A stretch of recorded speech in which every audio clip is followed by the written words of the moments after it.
beautifully put. Is there any closing questions you wanted to ask, Andrea? Honestly, no closing questions, but I was just going to say, if you could leave the viewers, the people, whoever's going to see this with anything, what would you leave them with? I think I would leave the viewers, the people at home, with just hope.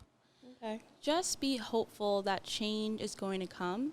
Change is not going to be easy, but it is going to arrive when we need it. So I say, stay hopeful, stay faithful to the process. And like, as I was telling Andrea and James earlier, I did not expect to run for city commission. That was the last thing I wanted to do, because I knew just how brutal or toxic of an environment it was. But I realized that someone needs to step up and solve these problems, because the people who said they were going to do it are not. So I would say, stay hopeful about the direction that our city is moving in. Stay engaged and stay informed, but also just be hopeful. Like, change is going to come. And I would also encourage you all to figure out, how can you bring about change in your community? How can you bring about change in your workplace? How can you encourage your peers to get more involved and to get informed? Because our democracy, if you haven't noticed, is starting to crumble. Oh, 100%. Where will we be tomorrow? We don't know. Right. So, I really believe in Hope.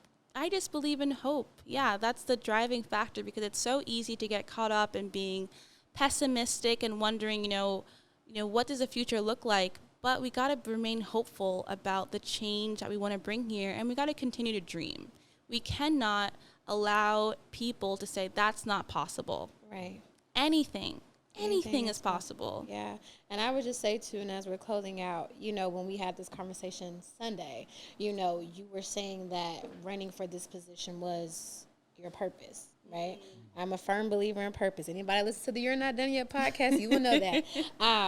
Firm believer in purpose. But I want to say thank you for being as transparent as possible. Mm-hmm. You didn't treat this like you were on WCTV. You treated it like, you know what I mean? Like you were having a conversation. And I feel like that's what high-level conversations is about. It's about putting you in a space where you can be vulnerable, where you can express yourself and not be judged, right? There you go. Yeah, right? Absolutely. I'm so glad I brought on Andrea, because she put that perfectly for the marketing. So, but no. James is constantly thinking about, how do I market How do I market this? But No. we appreciate it. I'm not. I'm really just trying to provide the platform for other people, and you're the perfect person to do that with, because I knew that you had the ideas and the innovation and the intelligence and also the articulation, and that takes a lot of skill, hard work behind the scenes to prepare yourself for these moments. Yeah. And not just for these moments for running, but you're actually going to have to do the job when you're elected. In there, yeah. And I'm confident after speaking with you same. over the past couple of weeks, you're definitely the person that I fully support, and I hope everyone else does too, that tunes in and watches this and understands. I was going to say, even though I'm not a Leon County resident, Shelby Green has my vote, if I remember. Oh my God. I mean, even just talking to you guys, and I can't even explain, once you graduate as a student, your friends leave, you almost feel isolated. Benji and I, next week we're going to a birthday party for a 70-year-old person. Yeah. That has become our friendship group in a way. And so even just talking to you guys and seeing what we're building together, I just hope that this is a catalyst for something, more young people, just getting to know one another, being more connected, and just encouraging the building of that community. Because when I go to Tampa, I'm always just wow, there's so many young people here, and I kind of just miss being around that energy of people who are hey, I have an idea, let's do it. I miss that energy. Yeah, and I'm going to apologize to James. We talked about this already. He was like, you are such a busy person to get in contact with. I know, but when we met, was it 2 weeks ago at an event, James just so happened to be there. Oh, you guys just met recently? Not recently, but I hadn't seen him in a minute. Okay. And so we have been trying to get this, platform together, but my mind's in every which way. But I told him then, I said, I do believe in divine connection. I do believe in divine intervention. And so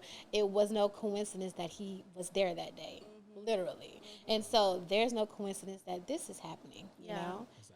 So, you know, we're working together. We're good. Yeah. We just gotta continue to work and build together. And if we can do that, like, we can be unstoppable. Yes. Well, James, did you want to close out with anything? Sure.